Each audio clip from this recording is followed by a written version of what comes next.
Everyone, and welcome to another episode of the Surge Strength Podcast. I'm excited to have Sarah, one of our dryland certified coaches, back again, and with one of the swimmers she's been working with for a while now, Maddie. How's it going, Maddie? I'm good. How are you? So how long have you been training with Sarah? So I first did my beginning testing phase about May of last year. Okay, cool. And what prompted you to think, hey, I need to do like some extra dryland training? It was mostly mental for me. I wanted to be able to have somewhere else that I could put some of my goals in addition to in the pool. So it really helped me and gave me an edge to look for improvement in other places. Cool. Do you remember, because it was fairly recent then when you started, do you remember what your impressions were after going through, the initial movement assessments, performance tests? What did you think, like just getting through that part of it? It was just really different. It was like, I haven't ever really been in a situation like a weight room or anything like that before. So it was just different. It took a lot of adjusting, but I had people there to help me and figure it out with me. So it was fun though. Like I had a good time. I enjoyed it. I was excited to keep going. That's cool. Sarah, what jumped out to you when Maddie first started with us at Surge Strength in terms of, testing numbers or even just communicating with her? What jumped out to you as her dryland coach? Yeah, so since day one, I've known Maddie has so much potential. And just that when she told me she had never really lifted weights before, other than just with her dryland team, like on deck or whatever, like light weights, I knew that she was going to see so much progress, like right out of the gate. And honestly, like during her evaluations and stuff, like her numbers were really good. Like she was already really athletic, but I just knew she had so much more room to grow. Was it any place in particular that you really saw it, or just overall knowing that she hadn't, done any strength training consistently? Definitely her upper body strength for sure. Like pull-ups, push-ups, all of that kind of stuff. And just overall like power. For instance, like her vertical jump has improved a ton, and squats, deadlifts, all of that. Just seeing those numbers, I was like, all right, we can get a lot better here. That's awesome. So Maddie, what year in school are you now? I'm a junior. Awesome. So you're in the middle of the college recruiting and all that stuff going on right now? I'm figuring out, I'm feeling it out. I'm just going to see how this, especially this winter season goes. It's a lot, but it's all right. So what are your best events or your favorite events, let's say? I'm backstroker and freestyler, but mid distance, like 100 and 200 back and then 100 and 200 free. Okay. Wow. So pretty good range there. Do you have meets coming up? Like you said, in the winter training, is there some meets you're targeting now as it relates to college recruiting? I actually do. In 3 weeks, I think I have my December meet, first weekend in December. That's our mid-season champs meet. That's a big one. We're all trying to go fast. And then coming up later is state meet in February and sectionals in March. So that's awesome. So you started with Sarah in the spring of this year. And then what did long course season look like for you this past summer? I know it was a lot of different depending on where you were in the country. What just did your general swim season look like this past summer? Right. So in South Carolina, things were starting to go back to normal over the summer. So we had a meet in June that was just fun. It was training while we were tired and racing.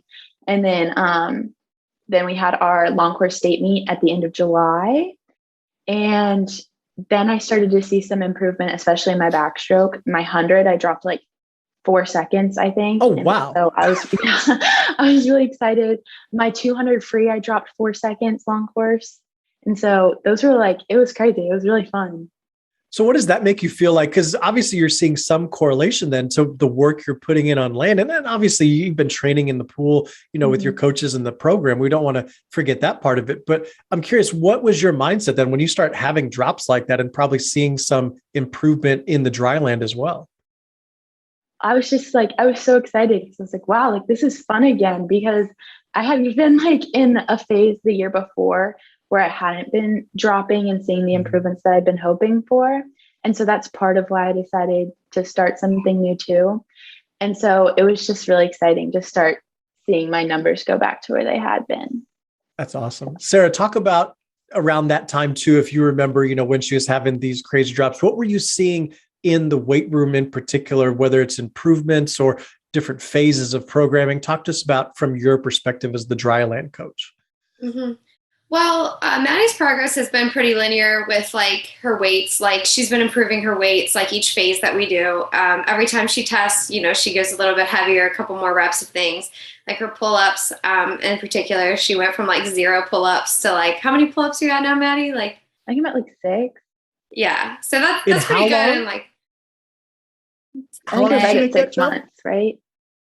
about 6 months, yeah, about 6 months. So yeah, I mean, I wasn't surprised when I saw like her getting better, but really like what I noticed about Maddie over this summer is her confidence, because when she came to me and at the end of like the school year, she was just in a rut. Like she was just like, this isn't even fun anymore. Like, this is like I'm burnt out, and then we used Dryland, I think, to kind of give her some new goals and some new things to look forward to. So when, the times weren't really hitting, her weight room PRs were hitting. And so that really, I think, helped Maddie get to like a better mental space to compete again. So that's been the biggest transformation that I've seen. So I'm really proud of her. That's awesome. Maddie, do you remember what your reaction was when you busted out however many pull-ups, when you made that, big jump, whatever? What was your mindset maybe at the start of testing? Do you remember how many pull-ups you did initially when you did the testing? Like a half. Okay. So you knew it wasn't a strength of yours. So what was it like to see that kind of improvement? That's a short amount of time to go from, basically 0 to 6 pull-ups. I know. Well, I was just excited. I was proud of myself because I had put in the work. So I was excited to see what happened. Yeah, I mean, it happened a lot faster than I thought, but it felt worth it to do all of those pull-up sets that Sarah will write for me. And so it was exciting to be able to do it this time, without assistance, and to be able to do that many was great. That's awesome. Do you feel like that confidence a little bit more too, just in general, whether you're walking behind the blocks or a race or going into practice, does that make you feel more confident knowing, hey, I can do 6 pull-ups now and I couldn't do, almost any a few months ago? It does, especially going into practices. My pull used to be pretty weak. Like I was definitely a kick oriented swimmer. And so now going into pull sets, like I'm able to stay on the fastest interval where I usually swim with my lane mates instead of having to move down. And now I've like seen a ton of progress with that. Like I've been able to do like hundreds pull continuously on like hitting 105s. I never used to be able to do that. I would go like 112s and like be just like dying. So it's been really exciting, and it has given me a lot of confidence, like every day, just going into practice. That's awesome, Maddie. That just echoes what I've seen over the years of like, it sounds like you're a hard worker. So it wasn't like that was the issue, right? In terms of you improving in swimming and, like you said, your 112s or whatever it was on the pulling sets. But making that jump, it really just took some focus out of the water and being able to give you more strength that then you could use in the water. What was your just perspective on looking at something improving like that for you? It was just great to see that improvement and to be able to know that I can target certain areas outside the pool and then see those results like directly correlate when I'm swimming. That was really exciting because I know going forward, if I see maybe my kick starts to fall off a little bit, then all I have to do is target it in the gym and like work hard on it, and then I'll see the results I need to see. So that was good. Just being able to know like I'm in control of where I need to improve. That's awesome. Sarah, from your perspective as the dryland coach, besides pull-ups, was there something else that really jumped out in terms of the progression or improvement for Maddie? Oh yeah. Everything we did, she improved. Like anything I throw at Maddie, she improves like instantly. She's just a quick like learner, and then she's just an athlete. So for example, I think her squat, Maddie, in 6 months, her squat improved over like 25 pounds, correct?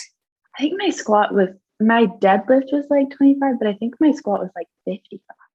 It was a lot. Yeah, it was like 55. It was a lot. Yeah. I couldn't remember which one was like the one you really improved, squat or deadlift, but it was a ton. Like, and that's more of a lower body exercise, but it's still a total body exercise at the same time. And we even did bench press, and you improved, like you could barely bench press the bar, and now you're doing like so hard. Now you're doing like 85 pounds on a barbell bench press. And like, as a swimmer, like I don't even throw that at most swimmers, but I thought you could handle it. So we put it in your program for a bit and for a phase or two. And you really like excelled in that too. And your core strength too. I mean, I've put some more challenging core exercises in too, and balance, coordination, power, all of it. Like you definitely improved. Patty, what are you squatting and deadlifting now, if you don't mind saying? I think I'm squatting. I want to say when we like worked it out, my 1 rep max for my squat was like 185. Does that sound right? And then my deadlift now is like, when we calculate it, was like 165, something like that around. And this is no strength training prior to 6 months ago. No, nothing. That's good job to both of you, Maddie. You're definitely a hard worker. Sarah, good job with the programming. That's some jumps there for sure. Sarah, talk about the phases of programming, and especially Maddie coming up on, a meet. She's trying to go faster in a few weeks, especially with college recruiting. And then over the summer, from your perspective, take us into the mind of the dryland coaches. You're kind of laying all that out. Mm-hmm. So I typically work backwards. So Maddie tells me, this is the event I'm training for. I want to go fast on this day. It could be a year from now. It could be 6 months from now.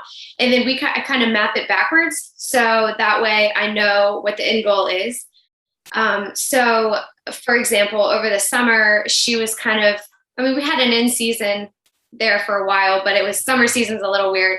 To program around, because it's kind of like an in-season and an off-season, depending on where you live in the country and all of that. So we did like an in-season program, and then we went into more of an off-season program where we really like over the summer after swim season was over, we could really work on the strength. And like going into that season, into the fall season, like that's where we really put in the work. And I drilled her with some volume during that time, versus like now, like she's probably loving it because I have her going through some tapers with dryland and easing up on the volume a little bit. But yeah, it all comes down to what's the end goal for, the next big goal, and then working backwards, and then considering the swim schedule as well, like what she's doing in the water. Is she doing aerobic based practices? Is she doing technique based practices? And is she even in the water during this time? That kind of determines, what we're doing in the weight room.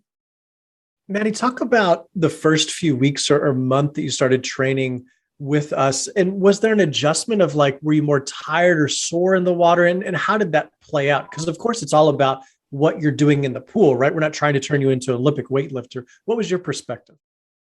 Right. Well, I think when we timed it was really helpful too, because we started pretty much like right before our long course season started. So we had just come off a season, and then my team took like a 2-week break, I think.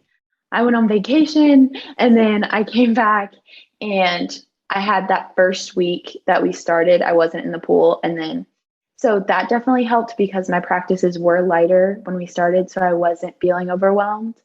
But as practices did start to ramp up, I was definitely sore, but it was all right because Sarah and I would communicate on like a weekly basis. And if things were too hard or there were too many reps and I just like couldn't get it done, then we'd like reevaluate and we'd go and do it. So it worked pretty well.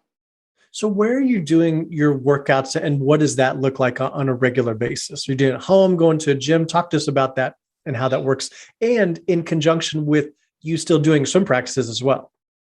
Right. So my team practices every afternoon from 5 to 7, and then we'll have like a couple morning practices a week. But what I'll usually end up doing is I go straight from school to the gym, which is like 15 minutes from where I go to school. And then my workouts usually take about 45 minutes to an hour-ish, which is like the perfect amount of time for me to go from the gym to my practice, which is about like 30 minutes in between. So it's good because I have like that 30 minutes to like eat and like hang out and, get it, feel it out a little bit more before I go get in the pool. And then from then I'll just go home. So it did take some adjusting, trying to figure out the timing of everything, but it works out well. And so I'll do 3 sessions in the gym a week. And then Sarah writes me 1 to do at home on Sunday that I really like. That's like mobility stuff. And that just makes me like, keeps me feeling loose before I get back in on Monday. Yeah. Let's talk about that a little bit more. What's that involved? And is it targeting certain areas or what? It's a lot of just like mobility, flexibility, like strength and feeling athletic out of the water. And so I really like that too, because I'll go from a really hard practice Saturday morning and then I won't be back in the pool until Monday. And so that definitely helps like keep me feeling loosened up before, so I don't get, too stagnant.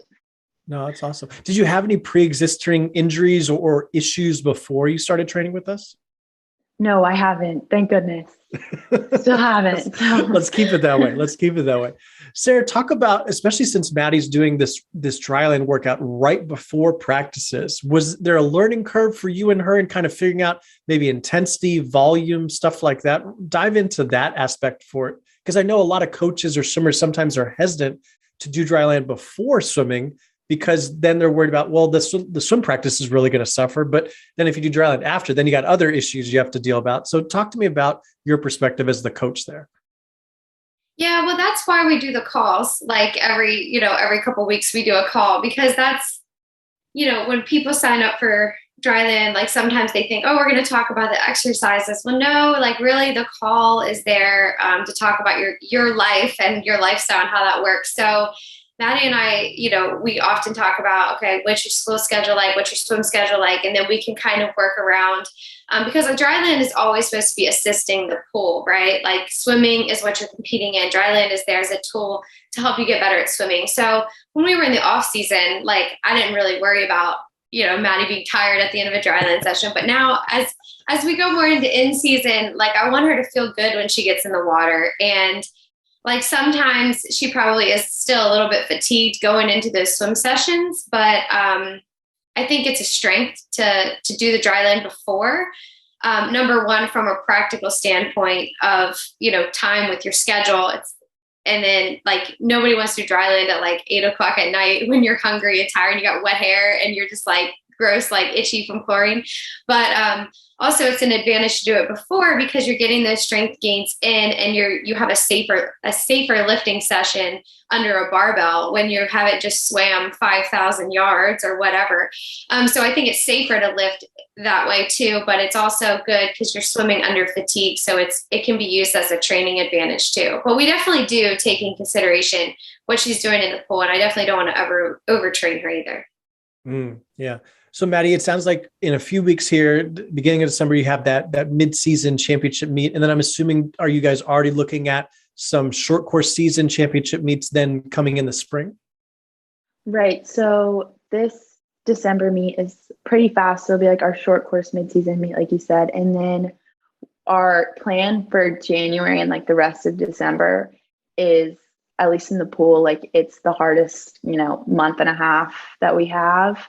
It's trying to like give us a really good platform to build off of going into our state meet in February, like mid-February. That's like a drop taper, but obviously we want to go fast. And then our end of the season meet is halfway through March. And so we have like that weird period of time in between. That's like 2 weeks where we try to ramp it back up so we can drop it back down. Yeah. So. Do you have any swimming goals you'd be comfortable sharing with us here on the podcast that you're looking for, whether it's this season or maybe the coming season? I'm edging up on those junior national cuts. Oh, yeah. We'll see. I'm trying not to think too hard on them. Mm-hmm. Do you have dryland goals then that maybe help you focus on? So maybe share some of those then. Definitely it's just, when I see improvements in the numbers or I can hit an extra rep at the end, like that sort of thing does motivate me a lot. Cause I know that when I see improvement there, I'll eventually see it in the water, just having more strength. So just like the little gains, like maybe I finish like one of my dip sets and I did 4 unassisted this time. It was really, just stuff like that. So those are always just great. Just like the little ones. It probably helps to chunk it down then too, and maybe not have stress of times, because swimming can be such a mentally draining thing, right? If you're thinking about, it's this 10th or it's this 100th, where is dryland, I always felt it was a nice, just clean arena that you could just focus on, hey, can I do one more dip unassisted or a pull-up or one extra push-up? Are you finding that that's helpful too from a mental side? For sure. Just like having such swimming has tangible goals, but dryland just feels a lot less stressful just in that way that it's like, if I can do it, I can. And if I can't, then maybe I'll do it next week. And so it's like that sort of thing is really helpful too. And then, like I said, just the small things make my confidence going into a meet like way higher. That's awesome. Sarah, what's your perspective of looking forward? I know there's probably some taper in Maddie's future, but what are you looking towards maybe the next few weeks and maybe the next few months as far as the programming side? Well, Maddie's going to love me this season because all the hard work, she's already put in the hardest work. Like the hard strength training happens in the off season. So in season, really, it's injury prevention. It's doing some plyometrics, getting that contact with the ground to get some power work in, and just, basically trying to maintain strength because she is doing so much volume in the pool and so much competing. And so really dryland is going to be a lot of mobility, prehab, not super hard sessions. I would say even like how we have that, I call it the express dryland on Sundays. We used to do, I think 4 in the off season, 4 strength training days. That's what she wanted. And, I was like, all right, Maddie, you're working really hard. We can taper this down a little bit. So, maybe even taking it down to maybe 2 hard days in the weight room and 1 easier day versus 4, so yeah, the best is yet to come, Maddie. Hang in there. That's awesome. Maddie, what would you say to your peers or maybe the peers' parents of why it's beneficial to connect with Surge Strength to get a custom online dryland program? I mean, we've heard your experience, obviously your improvement, but personally, like what would you say to other swimmers or parents that are thinking about doing this? Sarah, like she gets it because she was a swimmer. Like she understands when I'm complaining about how hard practice is, like what I'm saying. She knows that like when I go to the gym, things might be like, there's certain moves where she's like, if it's awkward, just like, don't do it. And so like stuff like that makes it really personal. And she knows like my strengths and my weaknesses in the pool. Like we've gone over it. So she knows, this certain swim specific move will give me an advantage, like maybe just in my streamline and stuff like that I don't think I could get from an outside source who didn't have such like an in-depth knowledge of the sport. Yeah. The swimming specificity of it, it's sometimes it's not just looking like, does this exercise look like a swimming, but more like you said, Maddie, like how does it relate in the bigger picture? That's what I'm hearing from you in terms of, what the swimming specificity means to you in that dryland training. Right. Like, she'll have me doing like crazy hex bar deadlifts with like bands under my feet and stuff. And, and so that sort of thing, we talk about it and she tells me, this is what your start's going to feel like, or like, this is what your turn's going to feel like at like the end of a race where your legs are just like dying. So it's stuff like that where, you could take moves that are pretty common and then you can tweak them to make them more swim specific and to like give you that mental advantage too, knowing that that's what it's going to feel like later. That's when you're awesome. swimming. Sarah, what would you say to others that are listening that are maybe thinking about signing up for a Surge Strength dryland program? What can they emulate that makes Maddie such a good, successful case for us? And like, her attitude or her approach, like what does it take for having a successful person come on and work with a dryland coach at Surge Strength? I'm sorry. What were you asking? I lost the question. Sorry. I always do this. It's good. Sarah, what would you say are key characteristics if someone signs up for a Surge Strength dryland program that they need to have that equates to success? Like Maddie obviously has had success, but what is it about Maddie's approach that really helps gel her with a dryland coach like yourself? Oh, yeah. So like I said, Maddie has so much potential and that potential isn't just like, she has good genes or whatever. Because she is like naturally very athletic, but Maddie has the mindset to work hard. And I know that she was struggling with self-confidence a little bit, but at the end of last year, she was down because she added time. But it's like, Maddie, you have so much going for you with your work ethic.